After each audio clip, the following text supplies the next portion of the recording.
Kami dari mahasiswa keperawatan Universitas Sedikia Abditama. Di sini kami akan melakukan penyuluhan mengenai pendidikan kesehatan seputar Tuberkulosis. Selamat menyaksikan. Pengertian tuberkulosis. Tuberkulosis adalah infeksi yang dapat menular yang disebabkan oleh bakteri Mycobacterium tuberculosis. Penyebab tuberkulosis terjadi karena penularan bakteri yang dinamakan oleh Mycobacterium tuberculosis, seperti gambar di bawah ini. Bakteri tersebut akan menyerang organ paru terutama bronkus dan alveolus, seperti gambar di samping. Jika bakteri masuk ke dalam tubuh dapat berkembang biak dan menimbulkan pneumonia dan peradangan pada paru. Bakteri ini dapat ditularkan melalui batuk, bersin, dan juga percikan air liur saat berbicara dengan orang yang terinfeksi.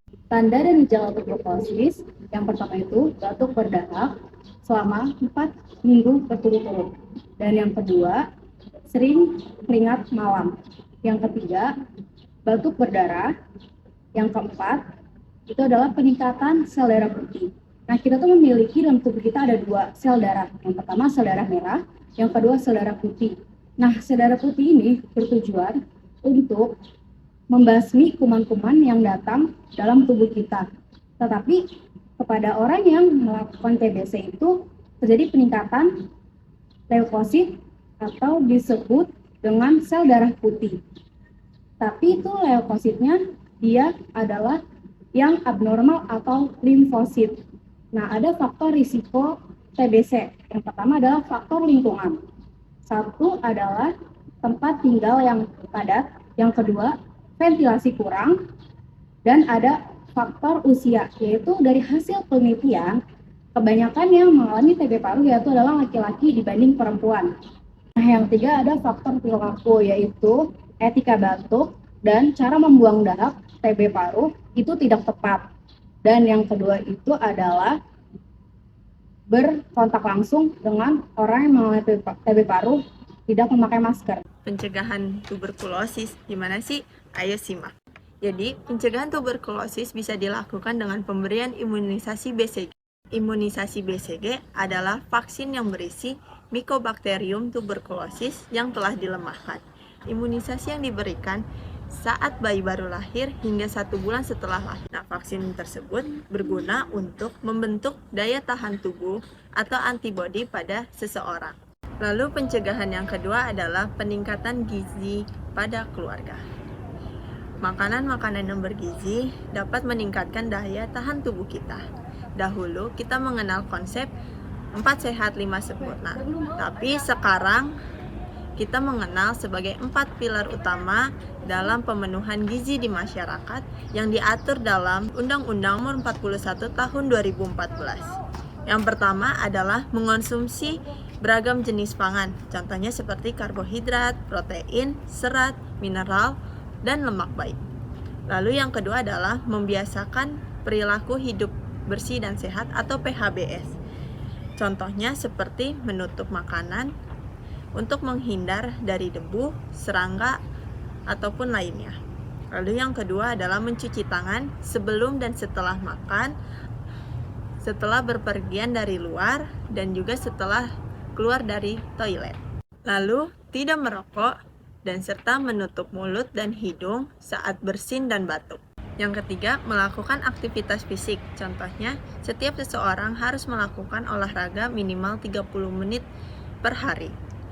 Kami merekomendasikan olahraga seperti jogging, berlari, bersepeda, maupun berenang. Terakhir, menjaga dan memantau berat badan secara ideal. Setiap orang harus memantau berat badan normal dan memperhatikan indeks massa tubuh. Di sini ada rumus indeks massa tubuh. Kalian bisa menghitung sendiri ya. Lalu penanganan terakhir bagi penderita tuberkulosis yang ada di rumah. Bagaimana sih caranya? Yuk kita simak.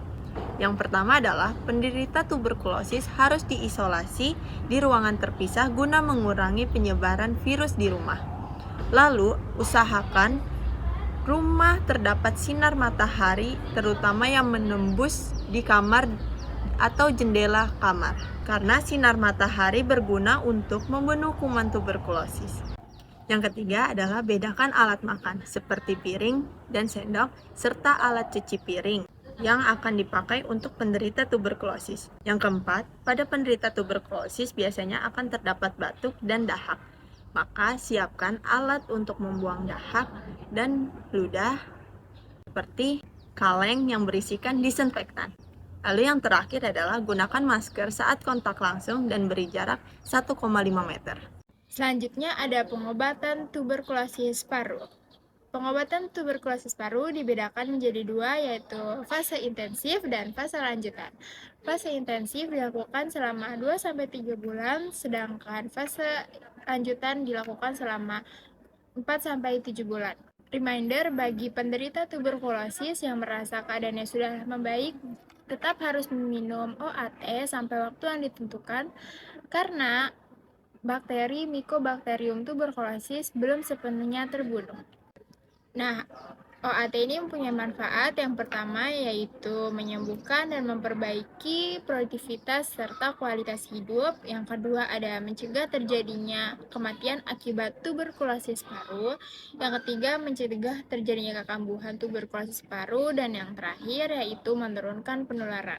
OAT ini menimbulkan efek samping yaitu nafsu makan menurun, mual, sakit perut, nyeri sendi, kesemutan, demam, hingga sakit kepala. Kamu sedang batuk atau bersin? Tahukah kamu, di saat kamu batuk atau bersin terjadi pelepasan virus dan bakteri yang berasal dari pernapasan baik melalui udara maupun cairan dari dalam tubuh yang dapat menular ke orang lain. Tapi dapat mencegahnya dengan etika batuk atau bersin dengan berikut. Pertama, di saat batuk atau bersin, gunakanlah tisu atau sapu tangan untuk menutup bagian hidung dan mulut, seperti ini. Lalu, buanglah tisu ke dalam tempat sampah. Yang kedua, jika tidak ada tisu atau sapu tangan, kamu bisa menggunakan baju bagian dalam seperti ini.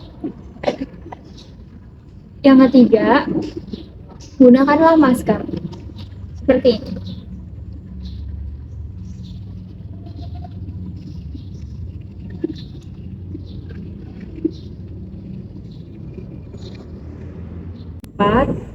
Segeralah cuci tangan dengan air mengalir menggunakan sabun dengan cara 6 langkah.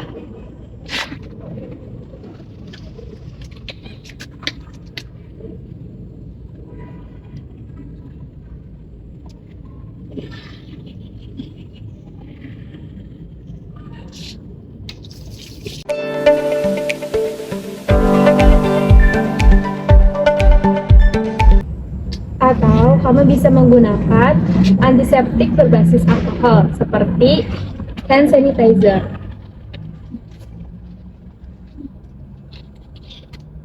Jangan buang ludah atau dahak di sembarang tempat. Nah, berikut tadi adalah tata cara etika batuk. Dengan menjalankan etika batuk, maka kamu ikut membantu mengendalikan infeksi yang ada di sekitar kita.